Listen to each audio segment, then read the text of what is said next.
もこんにちは、タコニシンです。今回は北陸本線に乗りに行きます。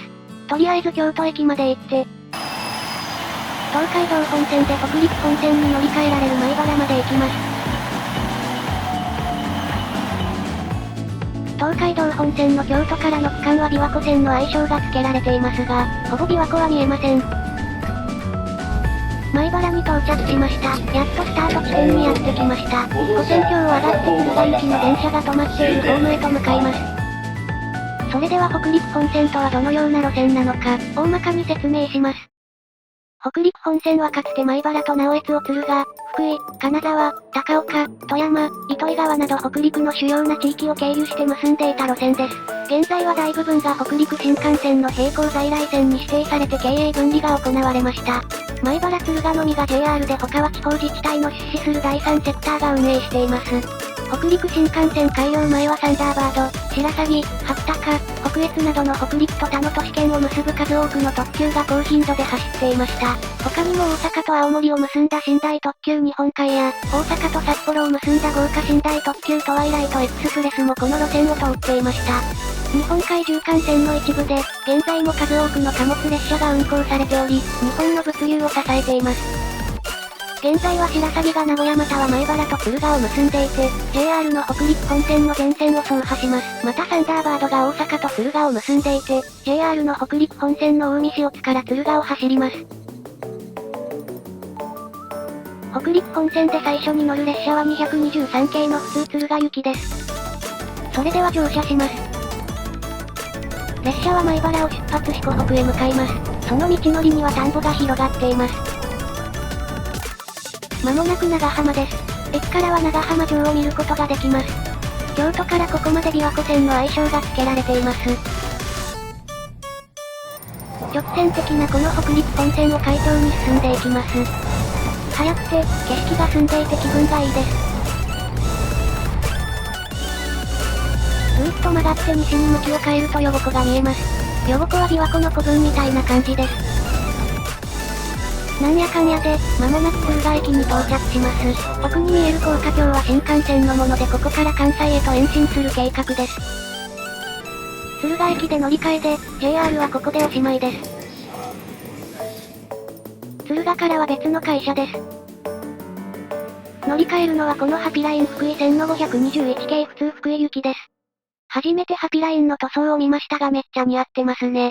個人的にこの色は好きですね。それでは乗車します。武府に到着しました。当駅では福井鉄道に乗り換えることができます。かつてはサンダーバードの一部の列車が停車していました。北鯖江を出ると SABAE と書かれた看板を見ることができます。ここ鯖江のメガネフレームは国内シェア96、世界でも20と多くのメガネフレームを生産し、世界三大メガネ生産地の一つです。もともとは冬の農家の服用として広まりました。この辺は冬は寒く雪が積もるので冬に農作物を作れなくて1年に1回水筒だけを作る水田探索地帯なんですよね。そして福井駅に到着しました。乗車してきた電車は折り返して敦賀へ戻ります。敦賀駅出発地点で座席はほとんど埋まっていましたが福井駅到着時には結構立っている人もいました。前に来た時と違って駅名標が JR のものからハピラインのものになっていました。次に乗るのは521系の普通金沢行きです。JR 時代の塗装ですがまだ IR の塗装になってないだけです。IR23 と書いてあったり、JR マークが消されているのが特徴です。それでは福井駅を出発します。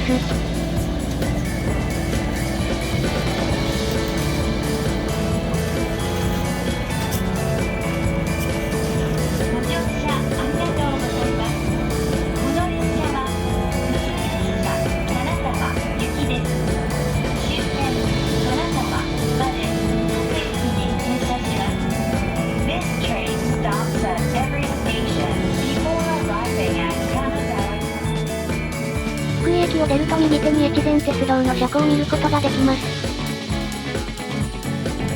福井県と石川県の間は平地が狭くなり、山がちになります。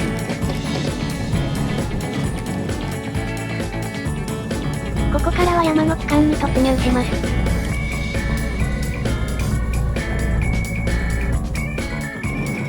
ここ周辺での北陸新幹線の加賀トンネルは難工事だったみたいです。山を越えると石川県に突入。敦賀から続いてきたハピライン福井線から IR 石川鉄道線に変わります。共に山を越えた北陸新幹線と巨大な観音様が見えたら間もなく加賀温泉郷の玄関口、加賀温泉駅に到着です。列車は加賀平野を順調に進んでいます。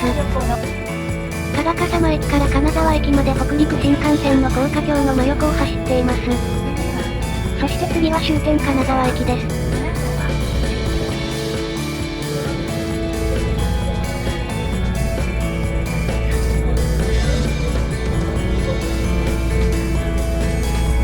大きな高架駅である金沢駅に間もなく到着します。ホームの奥にサンダーバードや白鷺で使われる683系が止まっています。サンダーバードと白鷺はもう金沢には来ませんが金沢から能登半島の和倉温泉を結ぶ能登かがり火での運用があります。ということで金沢駅です。サンダーバードで使われる車両とハピラインの車両が並ぶとなんだか不思議な気持ちがします。北陸新幹線の敦賀延伸で4社の521系を見ることができるようになりましたね。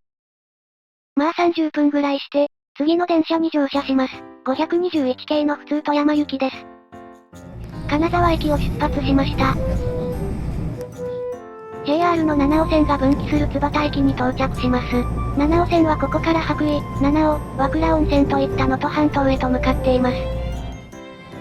七尾線は交流電化の北陸本線から分岐していますが、七尾線は直流電化の路線です。栗から駅から IR 石川鉄道から愛の風富山鉄道に変わります。トンネルで栗から峠を越えて石川県から富山県へと抜けます。富山県最初の駅は一部の特急も停車していたいするぎ駅です。富山県に入ってから結構混雑してきました。富山県のコンパクトしての影響なのか県境付近にただただ人が住んでいないのか。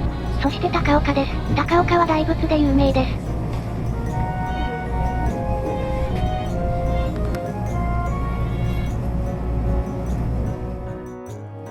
呉羽を過ぎると北陸新幹線が近づいてきます。間もなく富山駅だということです。ということで富山駅に到着です。乗り換えるのは521系の普通泊まり行きです。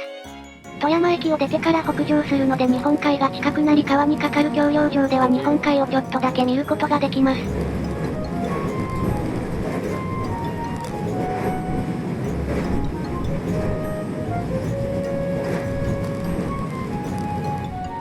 水橋駅を出てしばらく走ると富山地方鉄道本線と並走します。こっちは複線で向こうは単線です。かつて JR や国鉄の特急と富山地方鉄道の直通がありましたがこの辺に渡り線があったわけではなく富山駅にありました。特急北アルプスとして神宮前鵜沼富山立山といった列車や、特急サンダーバードうなずきとして大阪 JR 富山 JR うなずき温泉地鉄といった列車がありました。そっちの方がうなずき温泉方面だけではなく立山方面へも直通できますからね。富山駅の渡り線は富山駅が高架化されたタイミングでなくなりました。途中で地鉄の線路はこちらの線路の下を通って左側に移ります。前から地鉄の電車がやってきてますね。元京阪3000系の1万30型ですね。電鉄魚津駅周辺は高架化されています。高架区間が終わると間もなく魚津駅です。この魚津駅は宇奈月温泉方面の地鉄との最後の乗り換え駅で、北陸新幹線金沢延伸までは日に1往復サンダーバードが当駅止まりで設定されていました。富山地方鉄道との間には大きな貨物ヤードがありますが使われておらず、JR 貨物の駅としてはオフレールステーションとなっています。またオフレールステーションとしては富山貨物駅へのトラックが 1.5 往復設定されています。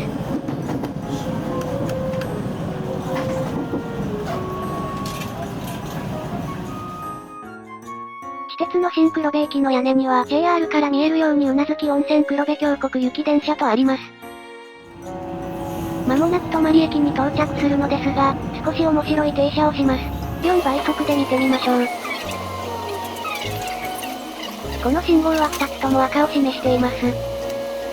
下の変わった形の信号に従って進みます。なぜこんなに変わったことをするのでしょうか。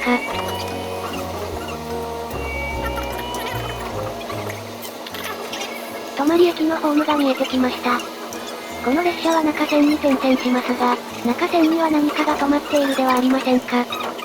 ここに列車が進入していいのかという感じですが、泊駅での乗り換えが同一のホームでできるように縦列停車をします。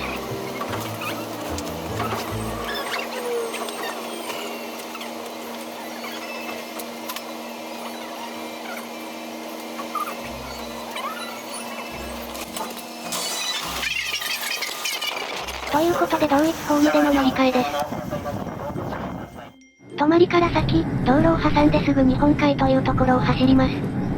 ここに来てこの旅で初の機動車です。ですがこの機動車は電化区間しか走りません。その理由については後で扱います。まもなく市栗です。ここから新潟県に入るので会社も変わります。愛の風と山鉄道から越後ときめき鉄道になります。ですが、この2路線のほとんどの列車が直通運転を行っておりあまり何かの境目って感じはないです。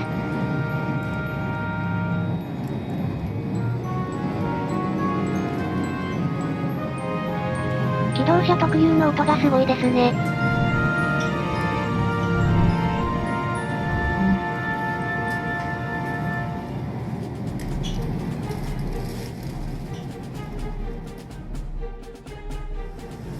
市栗の次は親知らずです。市栗からはトンネルが多くなります。この辺は地滑りが頻発したので新線のトンネルに切り替えられています。いくつかのトンネルを抜けると、親知らずです。奥の道路が北陸自動車道、手前の道路が国道8号線です。パッと見は線路と道路の奥に海がある感じですが、高架橋が立っているのは海の上です。それだけこの辺の地形が大変だということですね。飛騨山脈の端であり、険しい道なので親知らずという地名がついたと考えられています。親知らず駅駅舎は登録有形文化財です。当駅の乗降客数は平均で10人程度だそうですね。親知らず駅を出てもまたトンネルです。もちろん前に見えている道路2本もトンネルに入ります。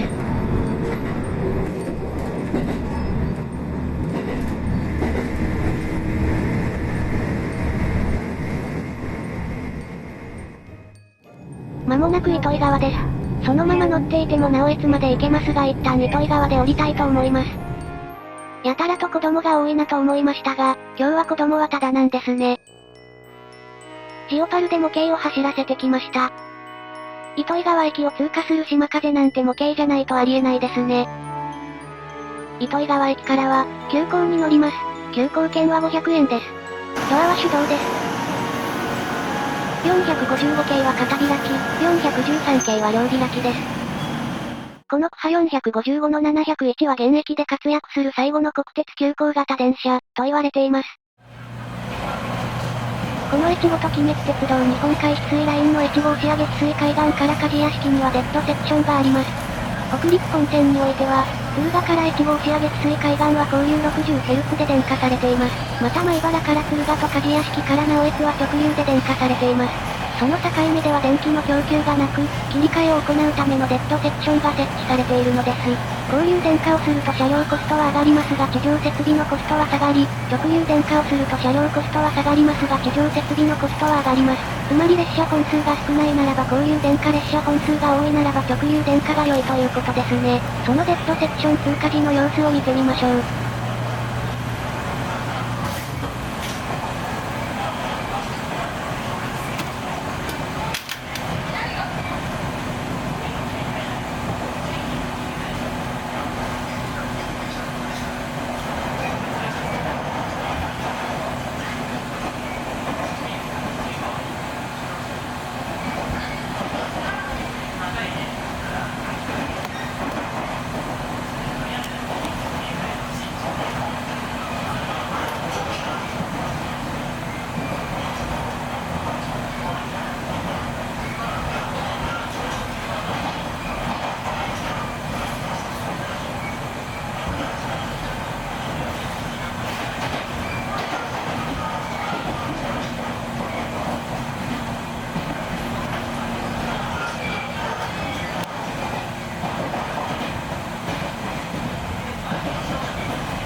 して鍛冶屋敷を通過します。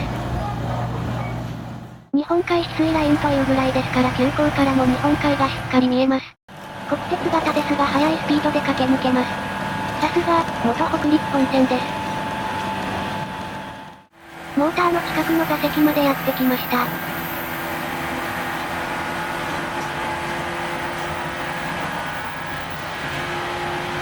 いい古めかしい音ですね。藤木トンネル内なのですがここでも面白いポイントがあります。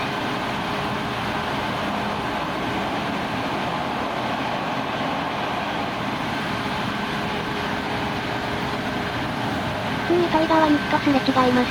そしてトンネル内の筒石駅を通過します。山岳トンネル内の駅はそうありません。個人的に国鉄型がトンネルを爆走する感じ大好きです。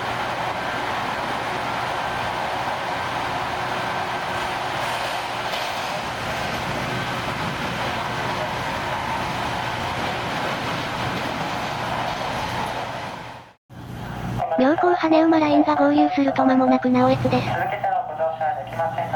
糸魚川から直江津までノンストップ行けるのは爽快でしたね。爽快でしたがもう終わってしまうのかと思うと寂しいです。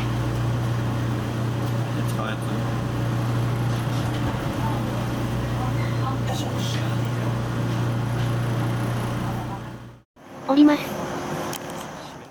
サービスで幕回しを見せてくれます。平、角田、盛岡、仙台、福島、会津若松、上野、大阪、名古屋、米原、敦賀、福井、金沢、富山、宇奈月温泉、市振、糸魚川、上越妙高、新井、日本美、妙高高原、試運転、臨時、団体、改装。455系側は種別幕がシールで復元されており急行と書かれています。かっこいいです。直江津駅には JR 東日本の特急白雪や、JR 東日本の卵ハムサンド、北越急行 HK100 型など様々な会社の車両がやってきます。そして乗車するのは ET127 系の普通妙高高原行きです。雪かきがいい味出してますね。そして普通にかっこいい。乗車して妙高高原へ向かいます。直江津を発車するタイミングで快速シュークラがやってきました。この電車は私たちと同じ妙高羽馬ライン方面へ向かいます。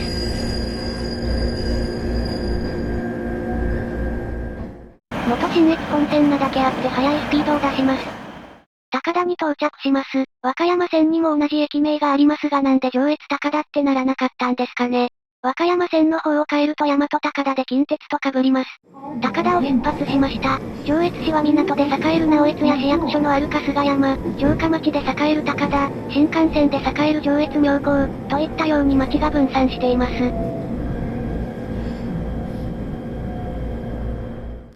南高田を出ると次は新幹線乗り換え駅の上越妙高です。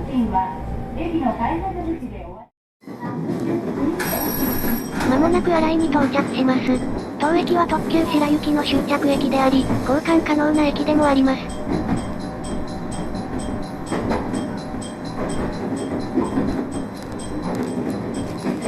交換の列車が右側に停車しています。乗り得な列車で有名な普通おかえり上越3号も当駅始発ですね。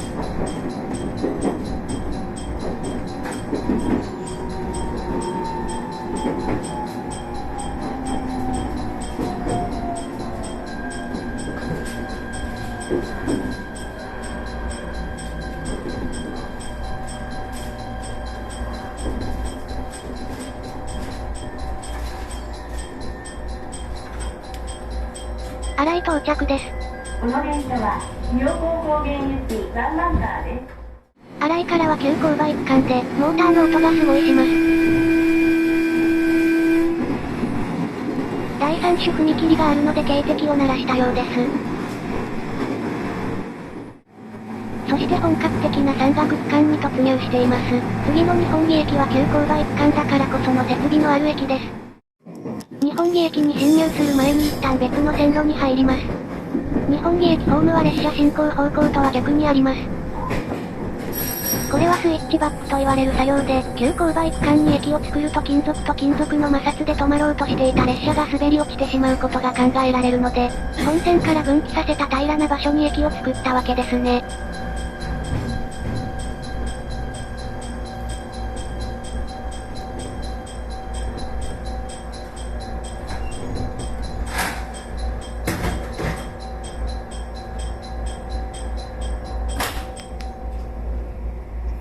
すぐにバックでホームに進入します。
スイッチバックの駅、日本木に到着です。妙高羽生ラインをご利用くださいましてありが妙高とうございます。高原方面へ抜けていくのはそのまま本線に合流するだけで大丈夫です。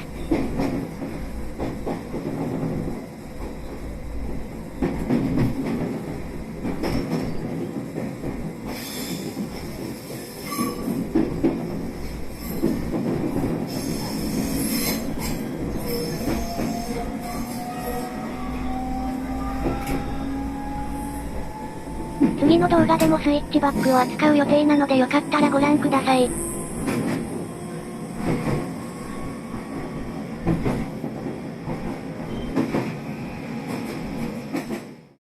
妙高高原に到着。乗ってきた電車は折り返し普通なおえつ行き 2365M になります。乗り換えるのは115系の普通長野行きです。信鉄色ではなく横須賀色の復刻塗装です。こちらもドアは手動です。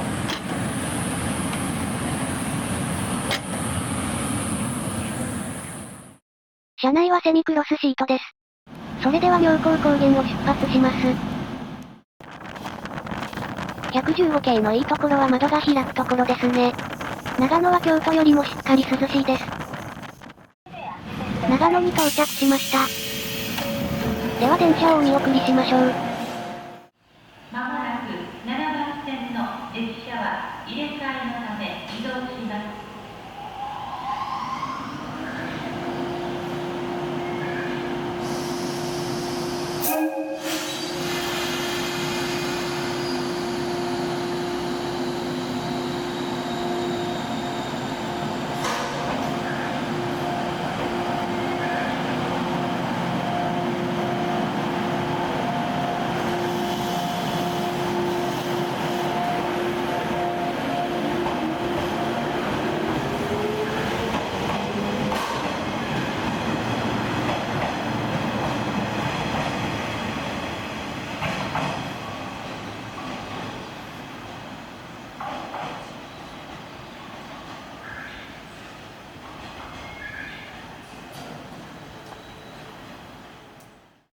夕飯はお蕎麦をいただきました。これで今日の旅の行程は終わりです。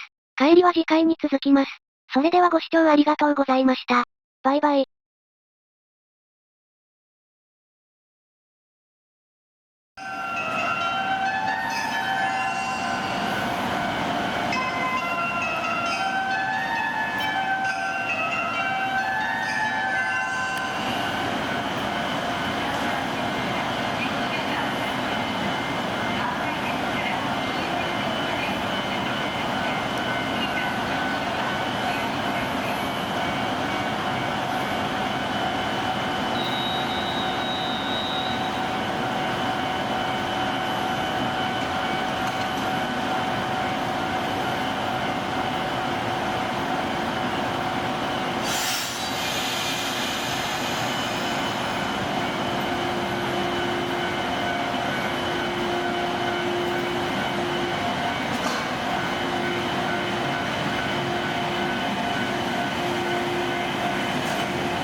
が到着します。危ないですから黄色い線までお下がりください。5番線に列車が到着します。危ないですから黄色い線までお下がりください。この列車は折り返し21時40分発飯山